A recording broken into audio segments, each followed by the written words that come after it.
Okay, so welcome to SRE Emonts Review. Today I'm reviewing this book. It's a science fiction novel called Oceanus, written by Hanna Delaney. And I got my checklist here, and I got a folder filled with some couple of notaroos. So let's get started. Okay, so the introduction, as I mentioned, it's written by Hanna Delaney. This is her first novel, but she has some others.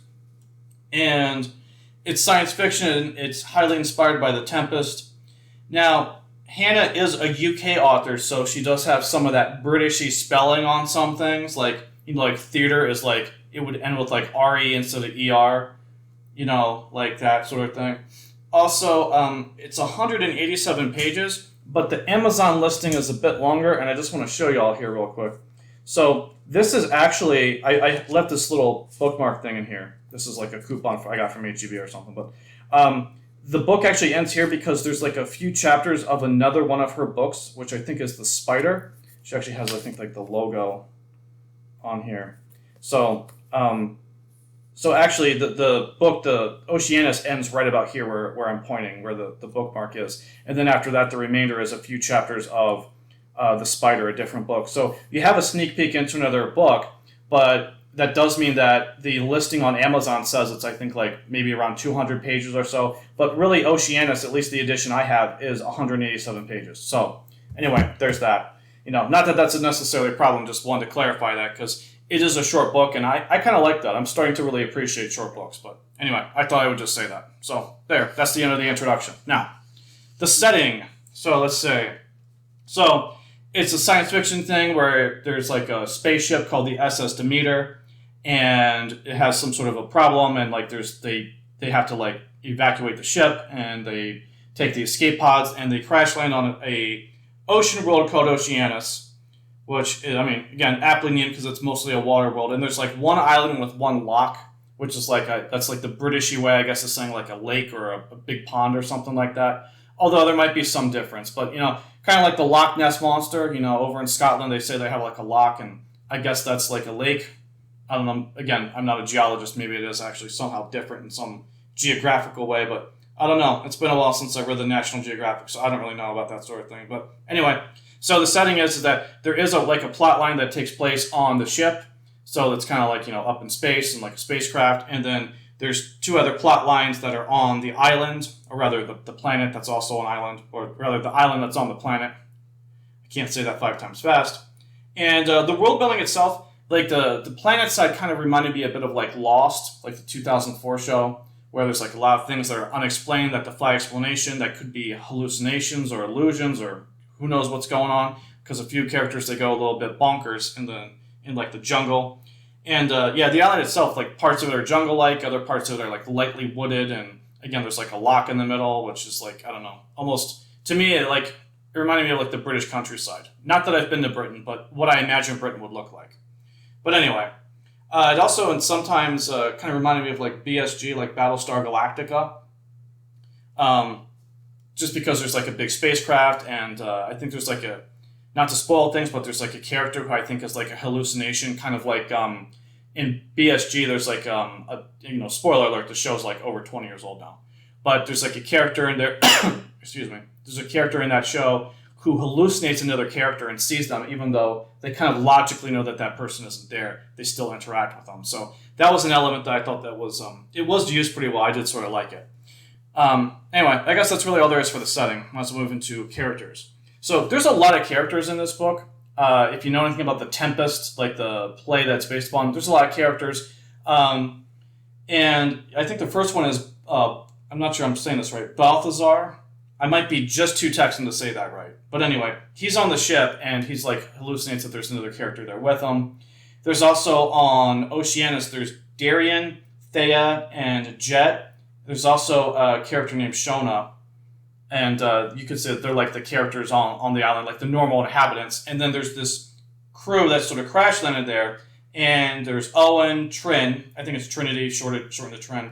And then there's Seb, which is short for Sebastian, which I think Sebastian is actually a character in the original The Tempest, although I haven't seen the play since 2000, so I don't really remember. I always thought Sebastian was a peculiar name, though, because when I was really, really little, someone made me, I think my cousin, she made me watch The Little Mermaid, And like there's, I think, a lobster named Sebastian, so I always thought that Sebastian was a weird name. Not that it matters. Anyway, he's called Seven in this book. And then there's, I think it's Ade and then Anthony. And, did I mention Owen? I don't remember if I mentioned Owen. Well, anyway, there's Owen. So there's a crew that sort of crash landed, and I think I'm forgetting someone, but I don't remember. I don't have them in my notes. I think there was a character named like Garrett. I think that might be who I forgot to note down here. Anyway, so there's a lot of characters, and I thought that they were all kind of interesting. The crash crew members especially had like different, like really different personalities, how they reacted to things. But anyway, moving on to the plot. So Balthazar's on the ship, and he's like dealing with like haunted hallucinations. In some ways, it kind of reminded me, there was a movie a long time ago, I think it was in the early 2000s, called Ghost Ship. And it kind of reminded me of that, because being alone on like a spacecraft is kind of creepy. I don't think it quite crossed into horror, but it got to the point of being like, psychologically kind of horrifying, I guess. Kind of like a psychological thriller. So among the crashed crew, they crashed during, I think, an ion storm or something like that, and then they have to find their way, navigate the island, and try to find a way off. Darian and his family were banished to the island, or the planet and the island, a long time ago, and there's a lot of the stories told through flashbacks. So I guess there's really three plot lines. There's the dude on the ship, then there's the crashed crew, and then there's the people who the normal inhabitants, the day-to-day inhabitants of the planet. So I think you could probably break those down into three different plot lines. I thought that all three of them worked pretty well. It's interesting that they're kind of like different in tone, because the guy stuck on the ship is kind of like a psychological thriller. The crashed crew is kind of more, at times it's almost like physically horrifying, because they're seeing things like there's some dangers in the jungle. And then there's kind of like the inhabitants of the island. It's really more like a family drama. And the tones actually kind of work pretty well together. They kind of merge, because the plot lines do converge later on. And I thought that it was pretty well done. And I don't want to get into spoilers. There's like a twist ending at the end, but I'll go into that in the spoiler section. So anyway, that's all I have to say for plot at the moment. Now for themes. Well, there's the family that was banished to the island, of course, was like betrayed, and so there's like a revenge angle. And again, if you know The Tempest, you know that the core of that story is betrayal and revenge. So that's, of course, pretty heavy in this book too. I really thought that the biggest theme, though, was like imprisonment. And, again, this is sort of spoilery, but the dude stuck on the ship, Balthazar, he has these flashbacks to his childhood where he was kind of given, like, I don't know, I guess he was almost like bullied, I guess you could say.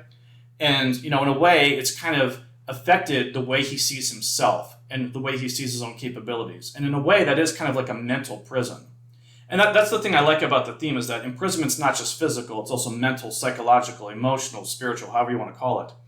And so I think Balthazar's dealing with his sort of lack of confidence, and that's actually imprisoning him, and he has to fight against that to do what he has to do in order to try to help the people that are stuck on the surface get back to the ship. Darian is, of course, the guy who he's been betrayed, he has grief, and he wants revenge. And in a way, you could say that his determination to seek out revenge is kind of imprisoning him. Thea, his daughter, is in a way kind of imprisoned by this loyalty that she has for him, where she's determined to help her father regardless of what he does. And I think the crew on the planet are really the groups that's sort of like physically trapped, physically imprisoned on the planet until they can leave. So that to me seemed like the different thing. And I could probably, if you've read Truby's Anatomy of Story, you know that he does like thematic rectangles. Those four different aspects, I don't know if I'm applying a logical structure that doesn't belong or if I correctly did it, but I think you could probably at least have that perspective of like a thematic rectangle showing the variation between those four different aspects of imprisonment. But I didn't do it because I forgot. But anyway, I just thought I'd throw the idea out there.